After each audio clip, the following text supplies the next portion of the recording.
What if the most powerful patient engagement tool was something you already have, but barely use? Well, in this episode, I'm joined by Liz Salmi, a longtime patient advocate turned communications lead at OpenNotes, as well as Dr. Cait DesRoches, a researcher turned director driving their transparency movement from inside Beth Israel Deaconess. We're going to be talking about clinical notes. Yes, the same ones that are buried inside the EHR, and how making them accessible isn't just a compliance checkbox, it's a marketing, safety, and trust building win. You'll hear how patients are spotting life-threatening errors in their own records and what it means for your brand, your workflows, and your bottom line. Oh, and what Liz and Cait share might just change the way you think about patient engagement. Let's get to it. Swaay.Health. Cait, Liz, welcome to the program. Thanks for having us. Thank you. Thrilled to be here. I'm excited to talk to both of you about OpenNotes and about the work you're doing. But maybe for the benefit of our audience, could each of you just do a brief introduction of yourself and maybe a little bit about OpenNotes? I'm Liz Salmi. I'm the Communications and Patient Initiatives Director for OpenNotes, and I got to OpenNotes by way of patient advocacy as being a person living with a malignant brain tumor. But I'll hand it over to Cait. I'm Cait DesRoches. I'm the director of OpenNotes. I have been the director now for about 9 years. I'm a researcher. I'm a social sciences researcher with a background in public health. And Cait is my boss, and she is the badass researcher and has now turned me into a type of researcher. But Cait, describe OpenNotes. So OpenNotes is an idea. So there's OpenNotes, the group of people, and then there's OpenNotes, the idea. And the idea of OpenNotes is that patients should have access to the notes that clinicians write after a visit. Primary care doctors, specialists, it doesn't matter. Patients should have access to that information. So that is the idea of OpenNotes. The people, the OpenNotes people, we operate sort of as a lab. We're based at Beth Israel Deaconess Medical Center, and we are a group of researchers, clinicians, nurses and doctors, patients, care partners, who all work together on the idea of how can we use transparency to improve care.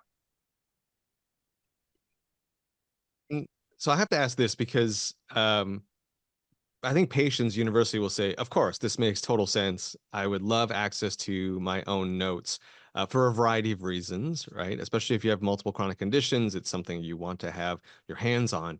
But on the clinical side, there's always been a hesitancy I've found about having open notes. So what is the big misconception around medical notes and allowing patients to have access to those notes? Yeah, that's a great question. I'll start it off and then I'm going to turn it over to Liz. Notes have a number of different purposes. They're for clinicians to kind of document what happened during the visit, and they often use them for clinical reasoning. They're for insurance companies to make sure that the care that the clinician billed for was provided. They're for communication between clinicians. And so the idea of open notes adds a third or fourth audience for those notes, and that's the patient. And the misconceptions that we heard a lot, and we still hear, are things like, it's not for my patients, my patients won't understand it, or my patients are going to be upset or offended by something that they read in the note, and it's going to cost me a lot of time. It's going to screw up my day if patients have access. And Liz, I don't know if you have other thoughts about that. So a misconception. So OpenNotes were based in the United States, and Colin, we were just talking about that you live in Toronto, you're in Canada. So in the US, it's actually the law now that patients should have easy access to the clinical notes. And so in the before times, before 2021 in the US, where it was a voluntary thing for clinicians to share their notes. Like now it's the law. And prior to that, the misconception is patients won't understand this information. And then we learned through studies with the OpenNotes team that actually patients can understand this information. What was cool after the law happened that said patients should have immediate access to the notes is that concern about patients not understanding that information is no longer a concern. They're like, okay, that actually, happens. It's written, that note is written after the visit, and patients appreciate and understand. So all of the prior research, just once it became the law, was like, yep, that apparently all of that is what is the case. What we have now learned, that, because clinicians are gonna clinician, or some people are really open to this openness of everything. So some folks are like, well, what about new things in the record that patients now have access to? What about things like test results? And so now our team is, and we could talk about what we're working on in the future, but now OpenNotes, while it's in the US, it's the law of the land. We now know that people are really benefiting from this information because everyone has access to it. And what are those benefits? Like once you have access to your notes, what do patients typically do with that, or how does the organization benefit as well? Can you talk to me about that? So there's things that patients tell us, like I better remember my care plan. I do a better job taking my medications as prescribed. I remember to get follow-up tests. And I feel more empowered to participate in my care. I trust my organization and my provider more. So all of those things have benefits. I mean, the more patients are, we know that problems with medication's a huge issue. So anything that helps patients remember to take the medications or understand why the medications were prescribed is really helpful for organizations.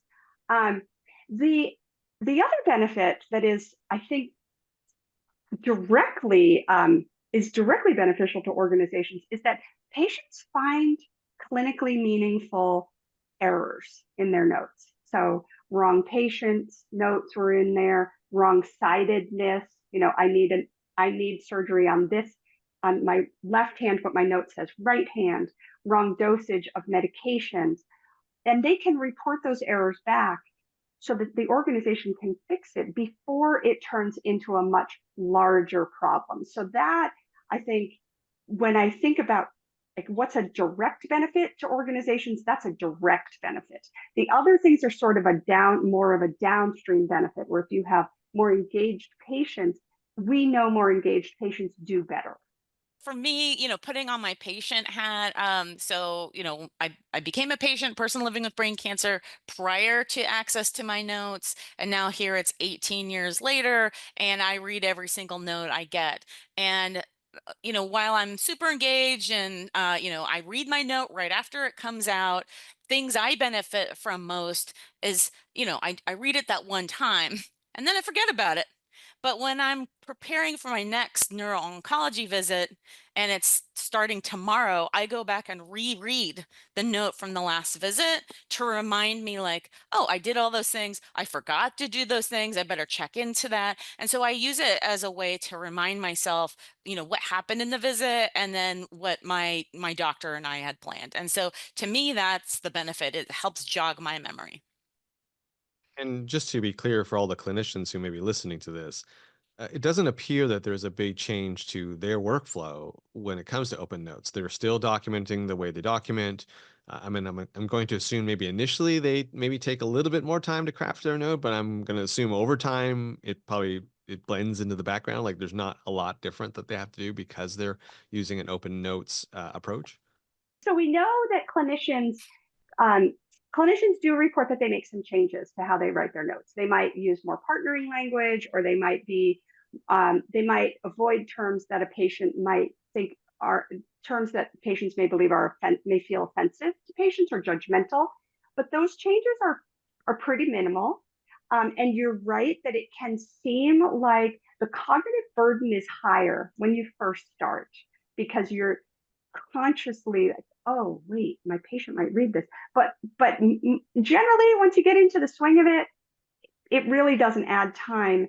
And we know from some other organizations that have studied what happens when they turned notes on that it was sort of a wash in terms of phone calls or emails.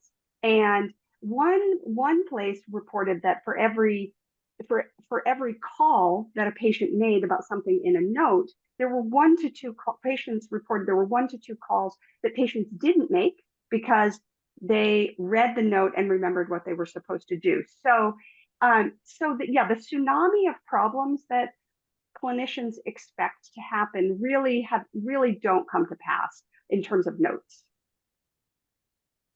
Liz? No, I think I was just going to use an interesting example. There was this publication that came out of Beth Israel Deaconess Medical Center, which is the home of OpenNotes. OpenNotes happened there first, and it was about oncology notes.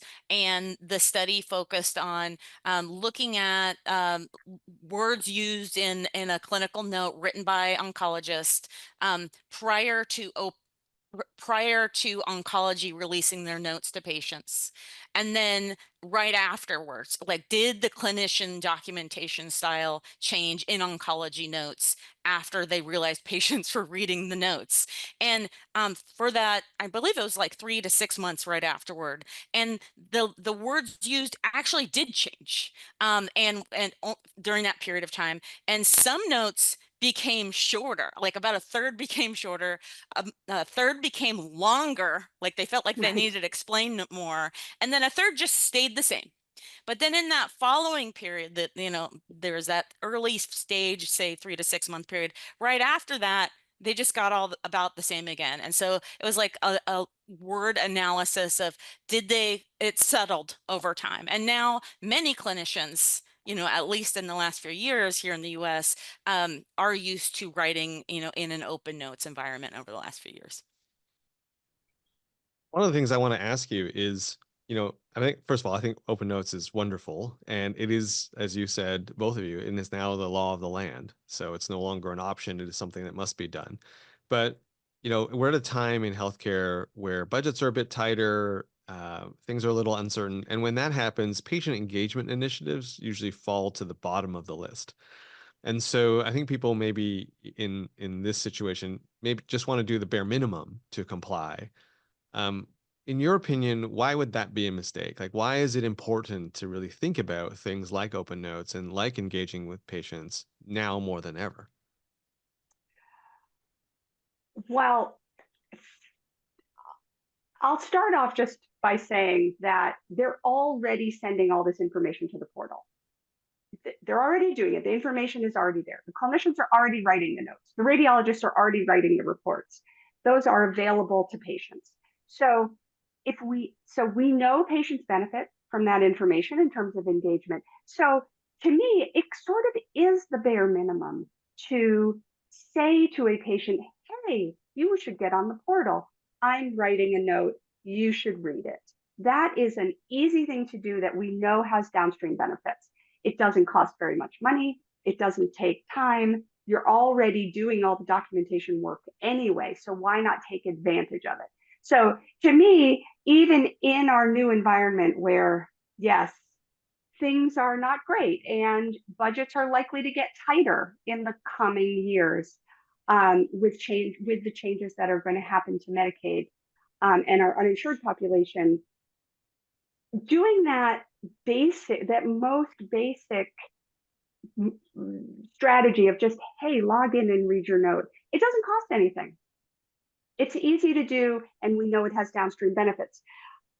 I think it would be a real mistake to just completely pull back because we know that engagement results in patients who get their tests, they get the preventive care that they need.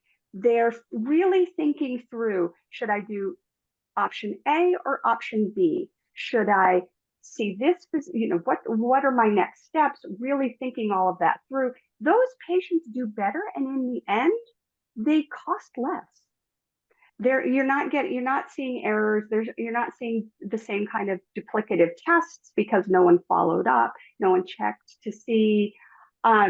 You can engage, patients can engage with their family members and care partners through this information, which can help support that patient at home and keep them healthy and keep them engaged. So pulling back completely, to me, is a recipe for we're going to see patients doing worse, and that is costly. That's much more costly.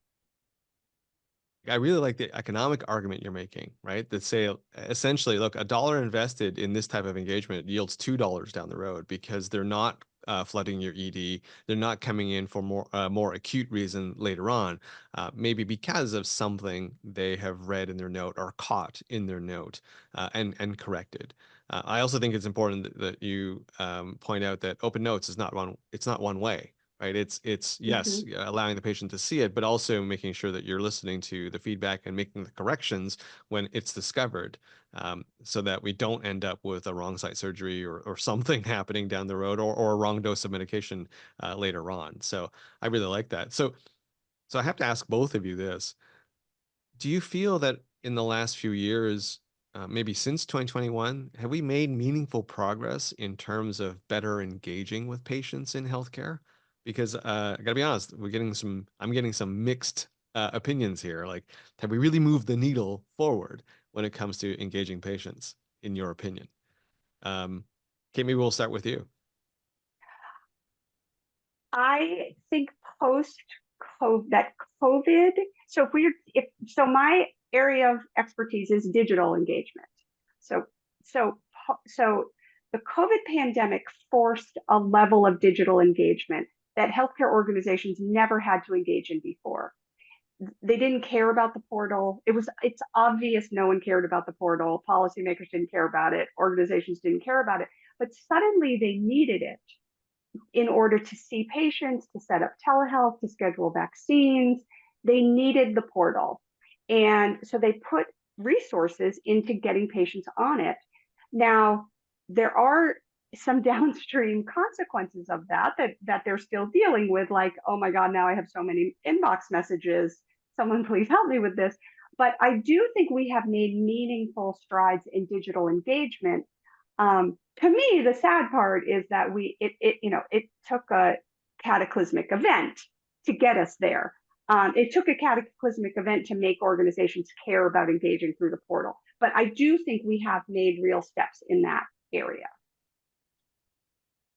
Liz, what about you? What's your thoughts on have we made meaningful progress in terms of patient engagement? So I'm gonna again put on my patient slash open notes hat, and I hear about the term patient engagement, and I think about my patient advocacy friends and what they might say and also what I might say. And so patient engagement, maybe from a K or inside of the hospital perspective, I think means one thing. I actually someone wrote a blog post or posted something on LinkedIn that patient engagement, there's two tiers of patient engagement.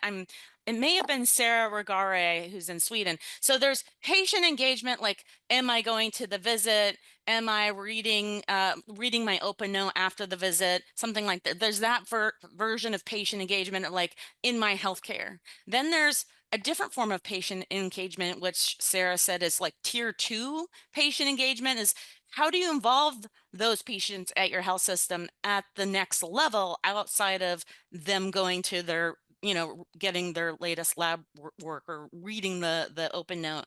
And that's how do you involve those people to make decisions in the health system. And so those types of things are that patient family advisory council who makes decisions. And sometimes a patient family advisory council is really engaged, and they're bringing clinicians into the patient family advisory council or PFAC meeting, where the clinician says, I've got this study, and who's interested in being involved in the study, or what do you think? And then that advisory council is able to inform. And then maybe the clinician researcher makes tweaks or major changes to the study, or maybe they bring some of those patient advocates in the co-design of that study through for some reasons. But that sounds amazing. But most organizations aren't doing it at that level. And sometimes that PFAC becomes some sort of lip service, like rubber stamp feature. And so, and that is unfortunate. And I think that's the most organizations are doing that way. So are we making meaningful strides in patient engagement at that level, which is an area I think is really exciting? Like it's step by step. And so if I may talk about how cool OpenNotes is, which is kind of what we're doing here, because you guys have given us a really cool award, is OpenNotes has, it's not a patient family advisory council, but we call it, we do a number of different activities with the OpenNotes Insight Panel, which is where we're involving patients involved in co-design of a lot of our AI related work, but also we have these learning collaboratives that we've been doing with patients and clinicians and researchers for years about not just having the clinicians and researchers at the table of what's happening in OpenNotes research, but we're also including patients and care partners. And that's a thing we've been doing for a long period of time, and which is kind of what's starting to happen now, but is something that OpenNotes has been doing for a long time. Well, let's go there because, as you just pointed out, Liz, OpenNotes did win a Swaay.Health award this year for patient engagement activities that you have done over the last 12 months. So congratulations again on that award. Can you both talk Oh, hey, to... hey, Cait put Oh, look at that! put Look the at award that! up on the camera. Look at that! Go Thank you so zoom much, in. Cait. It is a very lovely award, and thank you It for is having a great lovely. camera to show it off. um, so, can you talk to me a little bit about some of those projects that maybe you've worked on over the last 12 months that got you that award?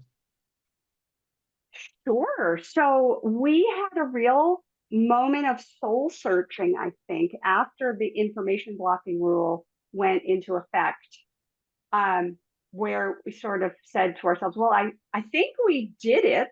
Like we got open notes for everyone in the country.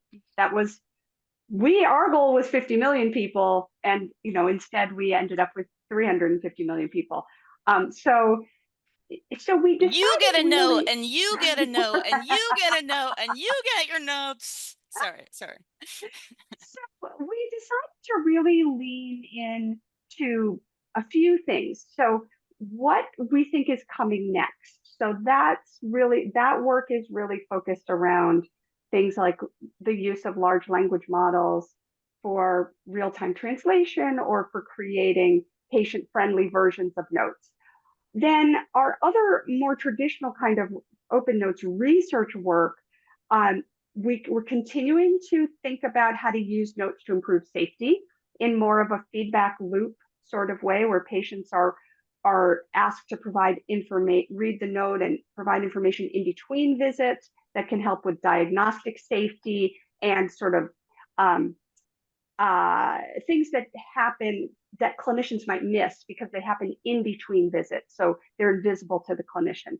And then a third area is really focused on care partners and their access to information, and how can we use transparency to really identify, engage, and support care partners in care delivery.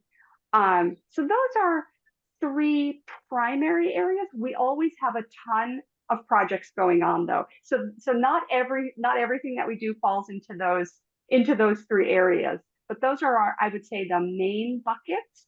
We also do some work around how do we educate the next generation of clinicians to write notes in the open notes world. Liz, what did I miss? So I would say something, something cool we're doing, if we're gonna focus on, well, all of that was cool. Actually, all of that is really cool. But I think something kind of cool, or I guess researchers they are always thinking about like what is the next thing and the next thing. So the next thing is something that Dr. DesRoches here is like the PI on, and historically OpenNotes has never been a Beth Israel Deaconess Medical Center only group or project. We always do better when we're partnering with many different organizations. And that's kind of why, I guess, why we're seen as great partners.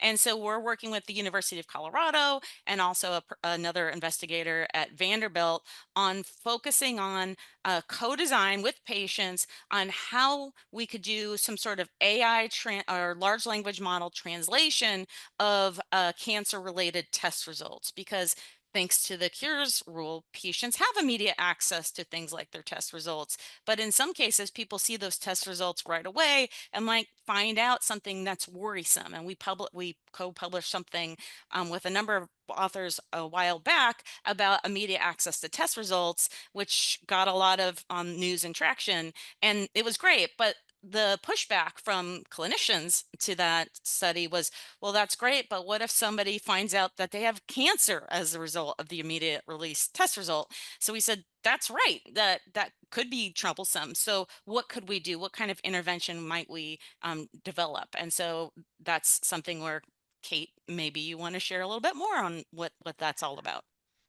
Sure. So it's a pretty exciting project. We started out working with our insight panel to think about what would a patient-friendly summary or a patient-friendly version of the report look like? What information would it need to have in it? What criteria would it need to meet to develop almost like a framework for what these reports should look like from the patient's point of view?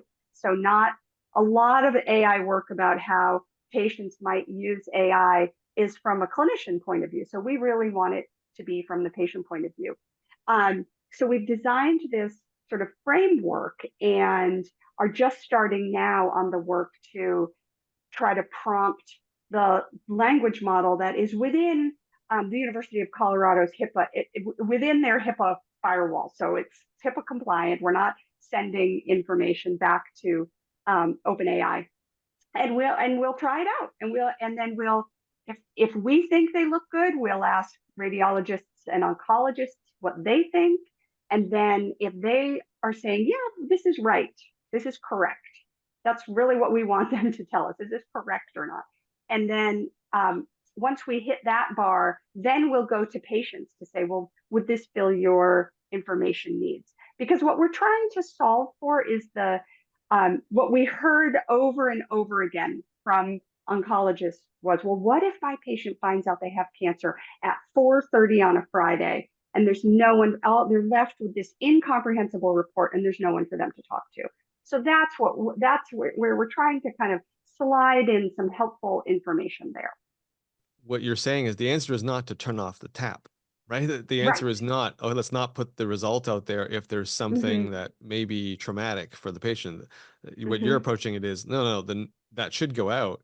But now what other things can we bring to bear to help deal with it, help address that, rather than rather than not putting Right. that test result out there in the first place.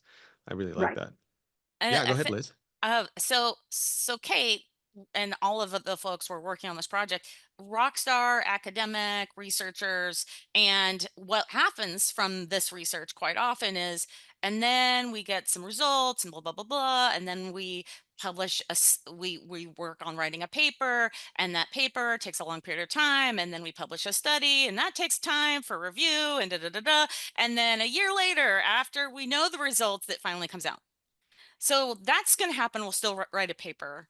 But what I'm excited about, and I don't know if Cait wants to say this, but in the co-design of this work, we want to make sure another constituent hears about the result of the study before it's even published, because we think if it's that main constituent says, oh, this is interesting, then it gets in the hands, if it's good, it gets in the hands of clinicians and patients prior to all of the peer-reviewed stuff. So that way it can be used in real time. Mm-hmm. Yeah. And I think it's important maybe to note here that, Open Notes, you guys don't create products and solutions. You're not a software company or anything like that. What the results of your work are frameworks and methodologies and processes that could be implemented by other organizations, but equally, it sounds like in this case, maybe implemented by vendors to say, hey, look, if you're building something into the portal and you're putting the results out there, here's some ways to use the AI or ways to address the patient anxiety that would happen when you release these kinds of results to them. Did I get that right? Like that you're gonna. That is fair. Yeah, we are we're not developers. Liz might know how to code. I don't know how to code. We're not developers, and we're also not interested in making a profit off of what we're doing. Like this, I've always believed this information like this needs to be freely available. If we influenced clinicians to say, okay, this is okay, we should try it, and patients who are saying, yes, this was really helpful for me, and we had then vendors who said, oh, well, look what they did, we should build that into our system. I mean, that would be an amazing win. We're not looking to create our own product to sell to organizations. We want them to embed this themselves and do it themselves and get it out to patients. That was how we did OpenNotes. We were very vendor agnostic. It was just figure out how to turn it on and give it to your patients because you have the information. So just lift the window shade over the notes and let patients see in. And that's that sort of stance of like, we really want this information out there in the world, really drives most of what we're doing. I'm clapping. Thank you, Liz. Yes, the applause is happening here. That's Yes. great. Very well said. So, I mean, it's very clear you're excited about this project. I mean, it sounds like it's very needed. AI, I think, is very important now in healthcare. There's so much utility for it, but what I love about what you're doing is you're finding a very useful, safe way for both clinicians and patients to engage with it in a very specific use case around this, the release of this information. So I really like that. Are there any other exciting projects that you're working on at OpenNotes?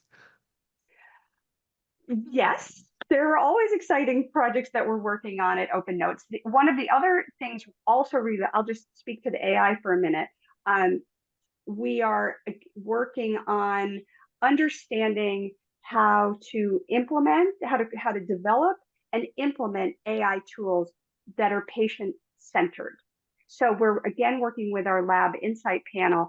And what drives this work is I have a real worry that we're going to repeat the lessons of the patient portal with AI. So organizations had to have a portal, but in the first years of getting going, they had to offer a portal, but only one patient had to log into it.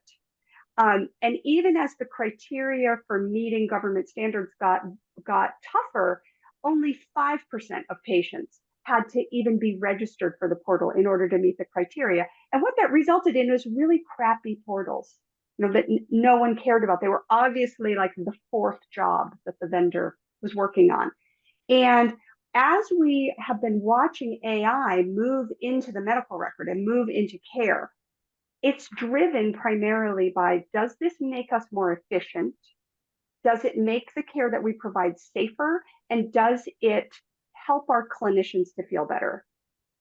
So all from in an organizational perspective, organizations implement things because they save them money, or they bring in new patients, or they make the clinicians happier. And so nothing in there says we ought to implement this because our patients need it. And so our work in AI is focused on making sure that the promise that you just talked about, the promise of AI to help people engage with and understand their information, isn't the fourth job. again, that it's one of the priorities. So this project again works with our lab insight panel to understand from a patient point of view, what do you need to know about a tool to feel like, okay, as a patient, I feel good about this. And those are tools that an organization might use that you, the patient, might not even know about.